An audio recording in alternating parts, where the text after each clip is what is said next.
जय हिंद दोस्तों। मैं Govind Verma Verma coaching class Bhopal YouTube channel से आपका स्वागत करता हूं। आज हम छोटी सी ट्रिक के साथ आपके साथ आए हैं और इस ट्रिक के माध्यम से हम काफी कुछ सीखने को हमको मिलता है। और ये तीन नदियां और तीन पर्वत एक दूसरे के साइड में है, बगल में है, और एक पूरी भौगोलिक स्थिति हमारी बनी हुई है, प्राकृतिक भौगोलिक स्थिति है ऐसी, जो कि हमारी मध्य प्रदेश से और कुछ नदियां कुछ पर्वत से बिलोंग करती है हमारी। तो वो कौन कौन से पर्वत हैं और कौन कौन सी नदियां हैं और उनकी लंबाइयां कितने कितने किलोमीटर हैं, ये सारी डिटेल मैं आपको एक छोटी सी 6 लेटर्स के माध्यम से आपको बताऊंगा। इन लेटर्स को हम एक ट्रिक के माध्यम से याद कर सकते हैं और कौन से लेटर्स में क्या छुपा हुआ है इसको हम समझेंगे। और मैं आपको छोटी सी ट्रिक बता रहा हूं, केवल ये ट्रिक लिखा मैंने BNSTMG, तो BNSTMG, तो ये 6 ट्रिक है हमारी, हम साथ में पढ़ेंगे BNSTMG, BNSTMG, 6 लेटर्स याद रखिए। तो बी से हमारा आता है विंध्याचल पर्वत, बी से क्या आएगा हमारा विंध्याचल पर्वत, और एन से आता है नर्मदा नदी, एन से आता है नर्मदा नदी, एस से आता है सतपुड़ा पर्वत, एस से आता है हमारा सतपुड़ा पर्वत। तो बीएनएस में क्या क्या छुपा है मैंने, बी से विंध्याचल पर्वत, एन से नर्मदा नदी और एस से सतपुड़ा पर्वत। टीएमजी की बात करें तो टी से ताप्ती नदी, एम से महादेव पर्वत, जी से गोदावरी नदी। तो टीएमजी में क्या छुपा है हमारा ताप्ती नदी, महादेव पर्वत और गोदावरी नदी। तो ये हमने 3 नदियों के नाम, तो जहां पे हम देख रहे हैं एक हमारा पर्वत है विंध्याचल पर्वत है और दूसरा है नर्मदा नदी, और फिर तीसरा पर्वत, फिर नर्मदा ताप्ती नदी, फिर महादेव पर्वत, फिर गोदावरी नदी। मतलब 3 यहाँ पर बी से तो एक पर्वत का नाम है विंध्याचल पर्वत है हमारा, एक सतपुड़ा पर्वत है और ये हमारा 5वां महादेव पर्वत है। 3 पर्वत हैं और 3 नदियों के नाम है। एन से नर्मदा नदी है, टी से ताप्ती नदी है और जी से गोदावरी नदी है। तो इसमें मैं कहना यह चाह रहा था कि जो हमारे भौगोलिक प्राकृतिक स्थल हैं वो इसी प्रकार से बने हुए हैं। मतलब कहने का मतलब यह है, पेपर में कई बार आ चुका है हमारा कि विंध्याचल पर्वत और सतपुड़ा पर्वत के बीच में कौन सी नदी बहती है, तो आपका आंसर क्या है, नर्मदा नदी बहती है। विंध्याचल पर्वत और सतपुड़ा पर्वत के बीच में नदी का नाम क्या है, नर्मदा नदी बहती है हमारी। इसी प्रकार क्वेश्चन ये भी आता है कि सतपुड़ा पर्वत किन 2 नदियों के बीच में है, सतपुड़ा पर्वत किन 2 नदियों के बीच में है, तो नर्मदा नदी और ताप्ती नदी के बीच में पड़ता है सतपुड़ा पर्वत। कभी क्वेश्चन आ जाए कि ताप्ती नदी किन 2 पर्वतों के बीच में है, ताप्ती नदी किन 2 पर्वतों के बीच में है, तो आपका आंसर है सतपुड़ा पर्वत और महादेव पर्वत के बीच में ताप्ती नदी बहती है। कभी क्वेश्चन ऐसा आता है कि महादेव पर्वत किन 2 नदियों के बीच में है, तो ताप्ती नदी और गोदावरी नदी के बीच में महादेव पर्वत है। तो 3 पर्वत हैं और 3 पर्वत के बाद ही 3 नदियों के नाम है। मतलब एक पर्वत एक नदी, एक पर्वत एक नदी, एक पर्वत एक नदी। तो 3 पर्वत हैं, ये सब एक दूसरे के बीच में हैं। जैसे मैंने कहा नर्मदा नदी विंध्याचल पर्वत सतपुड़ा पर्वत के बीच में पड़ती है, सतपुड़ा पर्वत नर्मदा नदी ताप्ती नदी के बीच में पड़ता है, ताप्ती नदी सतपुड़ा पर्वत महादेव पर्वत के बीच में है, महादेव पर्वत पूछता है तो ताप्ती नदी और गोदावरी नदी के बीच में महादेव पर्वत पड़ता है। ये हमने 3 पर्वत और 3 नदियों के नाम बताए हैं। इनकी लंबाइयों की बात कर ले हम लोग, तो विंध्याचल पर्वत माला जो है ये 1086 किलोमीटर बहती है। मतलब इसकी जो लंबाई है 1086 किलोमीटर है, जो कि विंध्याचल पर्वत जो है हमारा मध्य प्रदेश में ही पड़ने वाला पर्वत है। इसके बाद नर्मदा नदी की बात करूं तो 1312 किलोमीटर इसकी लंबाई है, 1312 कुल लंबाई नर्मदा नदी की लंबाई है। सतपुड़ा पर्वत की लंबाई बात करूं तो 1120 किलोमीटर लंबा फैला हुआ है हमारा सतपुड़ा पर्वत। ताप्ती नदी की बात करूं तो 724 किलोमीटर इसकी लंबाई है, 724।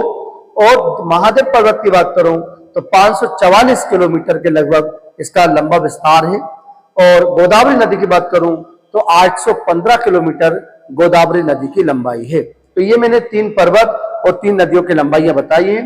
जैसे मैंने कहा कि विंध्याचल पर्वत जो कि हमारा 1086 किलोमीटर लंबा है और इसी के बगल में बहती हुई जाती है नर्मदा नदी। तो नर्मदा नदी के बारे में बात करूं तो मध्य प्रदेश की सबसे लंबी नदी मानी जाती है नर्मदा नदी। 1312 कुल किलोमीटर की लंबाई है। और नर्मदा नदी का जो उद्गम हुआ है वो अमरकंटक पर्वत के पास से हुआ है। और अमरकंटक पर्वत से 3 नदियां निकलती हैं, एक सोन, नर्मदा और महानदी। तो सोन भी वहीं से निकलती है, नर्मदा नदी वहीं से निकलती है और महानदी भी वहीं से निकलती है। तो मैंने 3 नदियां बताई हैं, सोन नदी, नर्मदा नदी और महानदी। ये तीनों हमारी अमरकंटक पर्वत से निकलती है। मध्य प्रदेश के सबसे लंबी नदी मानी जाती है नर्मदा नदी। और मध्य प्रदेश में 1077 किलोमीटर मात्र बहती है, लेकिन 4 राज्यों को लाभ पहुंचाती है हमारी नर्मदा नदी। वो 4 राज्य कौन कौन से हैं हमारे? एक तो हमारा गुजरात, जहां पर भारत का सबसे बड़ा बांध सरदार सरोवर बांध नर्मदा नदी पर बना हुआ है, वो भी सबसे बड़ा लाभ उससे ही पहुंच रहा है सभी को। तो गुजरात को फायदा मिलता है। मध्य प्रदेश में सर्वाधिक बहती है, इसलिए उसका फायदा मिलता है हमको। महाराष्ट्र को भी फायदा मिल रहा है और राजस्थान को भी फायदा मिलता है। तो 4 राज्य हमारे लाभान्वित थे नर्मदा नदी से। मध्य प्रदेश की सबसे लंबी नदी जो कि नर्मदा नदी है, 1312 कुल इसकी लंबाई है। इसी प्रकार ताप्ती नदी की बात करूं। अच्छा, ये नर्मदा नदी कहाँ जाके गिरती है? तो खंबात की खाड़ी में। खंबात की खाड़ी आप ना दे तो अरब सागर लगा दीजिए। अरब सागर में गिरती है या खंबात की खाड़ी में बोल सकते हैं हम लोग। तो ये याद रखना, नर्मदा नदी निकलती है अमरकंटक पर्वत से, जो कि हमारा मध्य प्रदेश का एक अनूपपुर जिला पड़ता है, वहां से निकलती है। और गुजरात के पास में अरब सागर पड़ता है हमारा, अरब सागर में खंबात की खाड़ी स्थित है, वहां पर ये जाके गिर जाती है। ताप्ती नदी की बात करूं, 724 किलोमीटर की लंबाई है। मुल्ताई बैतूल जिले से निकलती है ताप्ती नदी। ताप्ती नदी मुल्ताई बैतूल से निकलती है। इसी पर बसा हुआ है सूरत शहर, जो कि गुजरात में हीरा व्यापार के लिए जाना जाता है। डायमंड हार्बर है, मतलब डायमंड के लिए काफी फेमस है हमारा सूरत गुजरात में। तो सूरत जो है ताप्ती नदी के तट पर ही बसा हुआ है हमारा। और मैंने कहा मुल्ताई बैतूल से निकलती है और ये भी खंबात की खाड़ी या अरब सागर बोल सकता हूं मैं, अरब सागर में ये नदी गिर जाती है। तो ताप्ती नदी कहां से निकलती है? मुल्ताई बैतूल से निकलती है और अरब सागर में गिर जाती है ताप्ती नदी। तो दोनों नर्मदा और ताप्ती दोनों नदी हमारी दोनों दिशाओं मतलब उल्टी बहती है। मतलब कहने का मतलब ये पूर्व से पश्चिम की ओर बहने वाली नदी का नाम है ताप्ती और नर्मदा नदी। तीसरी नदी हमारे पास है गोदावरी नदी। गोदावरी नदी की लंबाई मैंने आपको 8 से 15 किलोमीटर बताई है। गोदावरी नदी नासिक के सहवा जिले से निकलती है। नासिक के सहवा जिले से निकलती है और नासिक जो बसा है हमारा इसी गोदावरी नदी के तट पर है। त्र्यंबकेश्वर जो हमारा ज्योतिर्लिंग है वो वहीं पर है नासिक में। और नासिक से निकलने के बाद ये बंगाल की खाड़ी में जाके गिर जाती है।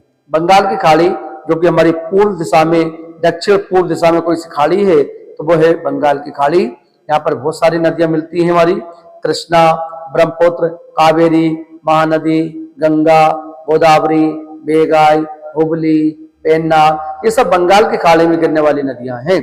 बंगाल की खाड़ी में गिरती है हमारी गोदावरी नदी।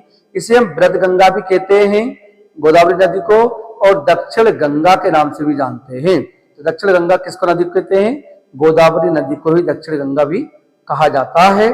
तो ये मैंने बताया कि नासिक के सहवा जिले से निकलकर बंगाल की खाड़ी में गिरती है गोदावरी नदी।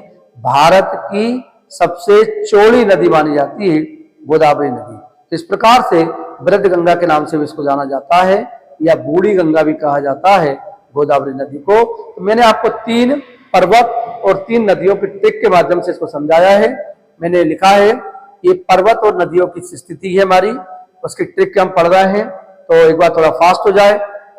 तो पर्वत और नदियों की स्थिति BNS TMG, B से विंध्याचल पर्वत, N से नर्मदा नदी, A से सतपुड़ा पर्वत, T से ताप्ती नदी, M से महादेव पर्वत, G से गोदावरी नदी। तो 2 पर्वतों के बीच में एक नदी, 2 पर्वतों के बीच में एक नदी, इनकी लंबाइयां देखिए, विंध्याचल पर्वत की लंबाई 1086 किलोमीटर, नर्मदा की 1312 किलोमीटर, सतपुड़ा पर्वत की 1120 किलोमीटर, ताप्ती नदी की 724 किलोमीटर, महादेव पर्वत की 544 किलोमीटर और गोदावरी नदी की 815 किलोमीटर। ये BNS TMG की ट्रिक के माध्यम से हम 3 पर्वत और 3 नदियों के नाम याद कर सकते हैं, विंध्याचल, नर्मदा, सतपुड़ा, ताप्ती, महादेव, गोदावरी। ये याद रखिए, इन ट्रिक के माध्यम से हम पूरे के पूरे 3 पर्वत और 3 नदियों के बारे में हम जान सकते हैं। यदि आपको ट्रिक पसंद आई हो तो लाइक करिए, शेयर करिए, सब्सक्राइब करिए और मिलते हैं अगली क्लास में। जय हिंद।